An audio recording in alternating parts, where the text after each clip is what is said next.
ہر نفس کو، ہر ذی روح کو، ہر جاندار کو موت کا مزہ چکھنا ہے۔ مصطفیٰ کریم علیہ الصلوۃ والسلام ارشاد فرماتے ہیں الموت نعمت للمؤمنین۔ پیار سے کہیے سبحان اللہ، بڑی پیاری بات۔ حضور فرماتے ہیں موت مومنوں کے لیے نعمت ہے۔ کیا ہے؟ موت مومن کے لیے نعمت ہے۔ اچھا ایک بات بتائیے کہ اگر کوئی نعمت آپ کو ملے تو نعمت کے ملنے پر آدمی خوش ہوتا ہے یا غمگین ہوتا ہے؟ خوشی ہوتی ہے نا، مسکراتا ہے۔ موت ہمارے لیے کیا ہے؟ نعمت ہے۔ موت ہمارے لیے زحمت بن کر کے نہیں آتی ہے، موت ہمارے لیے نعمت بن کر کے آتی ہے۔ اور نعمت کے حصول پر، نعمت کے پانے پر انسان کو خوش ہونا چاہیے۔ میرے عزیزوں ایک پیغام دینا چاہتا ہوں، اگر موت ہمارے لیے نعمت بن کر کے آتی ہے، اور موت جب نعمت بن کر کے آتی ہے، اور ہمارے بڑے یا ہمارے چھوٹے جب انتقال ہو جاتے ہیں پھر ہم روتے کیوں ہیں؟ دیکھیں انسان کو آنے میں ایک ضابطہ ہے، ایک اصول ہے، ایک قانون ہے، ایک نظام ہے، لیکن جانے کے لیے کوئی ضابطہ نہیں ہے، کوئی اصول نہیں ہے۔ اگر جو پہلے آیا وہی جائے گا پہلے، ایسا نہیں ہے۔ بعد میں باپ آیا پہلے باپ چلا جائے گا، ایسا نہیں ہے۔ عزیزوں پہلے دادا آیا، بعد میں باپ آیا، اس کے بعد بیٹا آیا، اس کے بعد پوتا آیا۔ آنے میں تو ایک طریقہ ہے، ایک اصول ہے، ایک ضابطہ ہے۔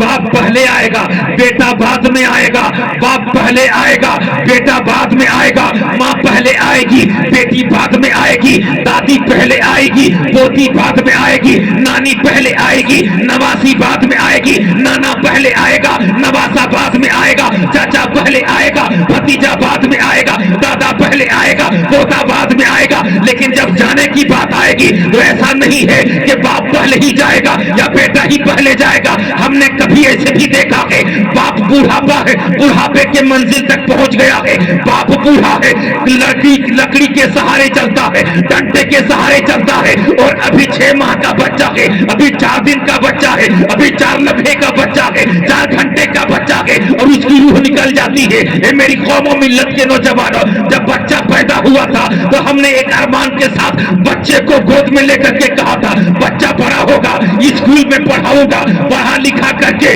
بیرسٹر بناؤں گا، آفیسر بناؤں گا، کلکٹر بناؤں گا، انجینئر بناؤں گا، ڈاکٹر بناؤں گا۔ لیکن سارا ارمان ٹوٹ جاتا ہے، ساری حسرتیں رہی کیے جاتی ہے۔ بچہ ابھی چند دنوں کا ہے، ابھی ہم اپنے گود میں لے کر کے بچے کو کبھی باہر لے جا کر کے کھلاتے تھے، بچے کو دیکھ کر کے لوگ مسکرا کر کے کہتا تھا صاحب بتاؤ میں یہ کس کا بیٹا ہے، فخر کے ساتھ کہتے تھے یہ میرا بھتیجا ہے یا میرا بیٹا ہے۔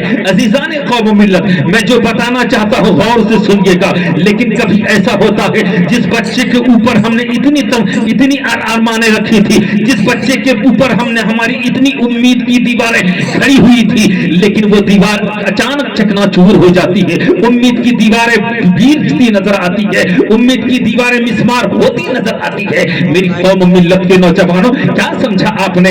انسان کو جانے کے لیے یہ ضروری نہیں ہے باپ پہلے آیا ہے تو وہی پہلے جائے گا۔ کبھی باپ رہ جاتا بیٹا چلا جاتا ہے، کبھی بیٹا رہ جاتا باپ چلا جاتا ہے، کبھی پوتا رہ جاتا ہے اور نانا چلا جاتا ہے۔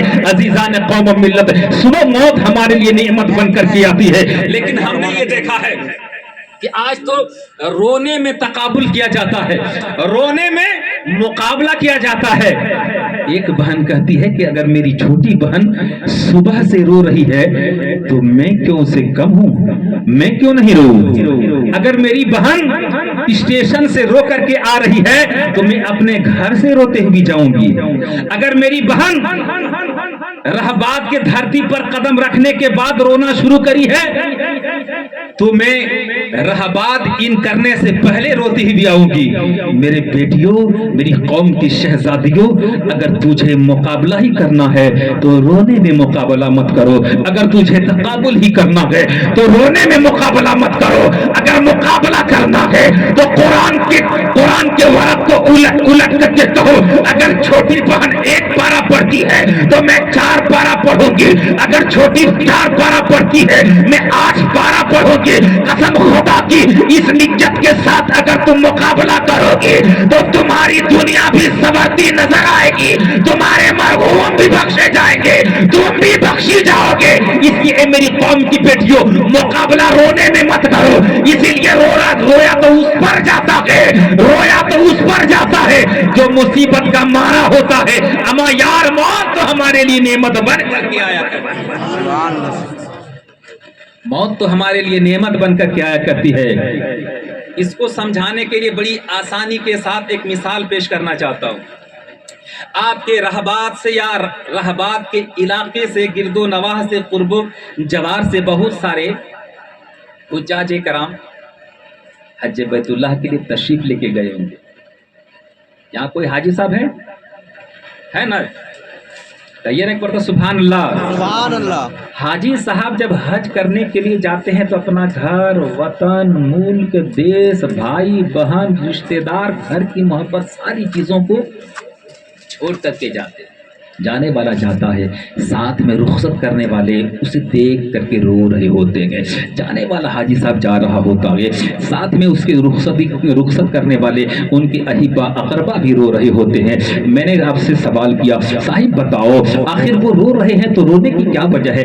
حاجی صاحب تو حج کرنے کے لیے جا رہے ہیں, آپ کو تو مسکرانا چاہیے تھا, لیکن آپ کیوں رو رہے ہیں؟ تو ہر انسان یہی کہے گا, ہر مرد مومن یہی کہتا نظر آئے گا, حاجی صاحب جیسی قسمت ہمیں بھی اللہ عطا کرے. حاجی صاحب قسمت کے سکندر ہیں کہ وہ حج بیت اللہ کے لیے تشریف لے کر کے جا رہے ہیں. میں اسی لیے رو رہا ہوں کہ کاش ایک دن ایسا میرے لیے بھی اللہ بنا دے کہ میں بھی مسافر بن جاؤں, میں بھی مدینے کا مسافر بنوں, میں بھی خانہ کعبہ کی زیارت کرنے والا بنوں. اے میری قوم ملت کے نوجوانوں, لیکن حاجی صاحب سے آپ پوچھ کر کے دیکھیے گا, حاجی صاحب آپ نے اپنے وطن کو چھوڑ کر کے گیا تھا, آپ اپنے ملک کو چھوڑ کر کے گیا تھا, آپ اپنے گھر کو چھوڑ کر کے گیا تھا, آپ اپنے رشتہ داروں کی محبتوں کو چھوڑ کر کے گیا تھا, آپ اپنے بھائیوں کی محبتوں کو چھوڑ کر کے گیا تھا, آپ اپنے بیٹوں کے پیار کو چھوڑ کر کے گیا تھا, آپ اپنے چاہنے والوں کی محبتوں کو چھوڑ کر کے گیا تھا. لیکن جانے کے بعد آپ نے صفا کو دیکھا ہے, مروہ کو دیکھا ہے,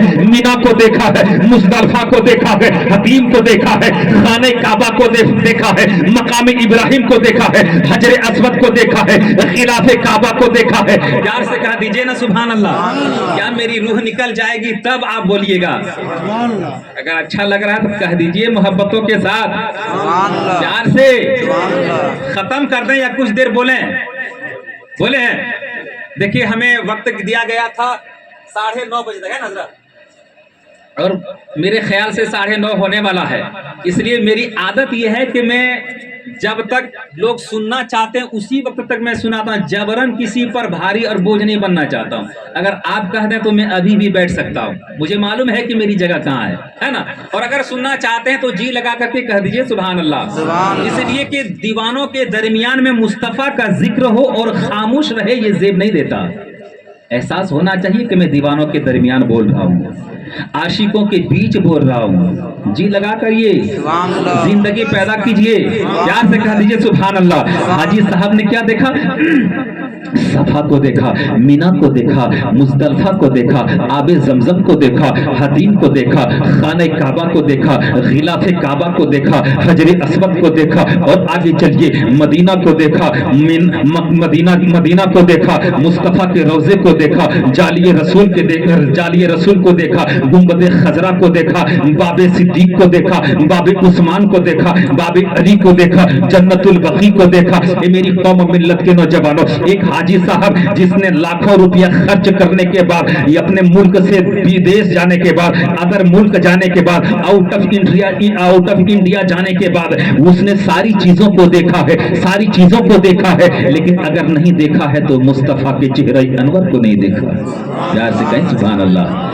لیکن موت جب ہمارے اوپر نعمت بن کر کے آتی تو موت نہ مدینہ ہی کو دکھاتی ہے بلکہ مدینہ کو مدینہ بنانے والے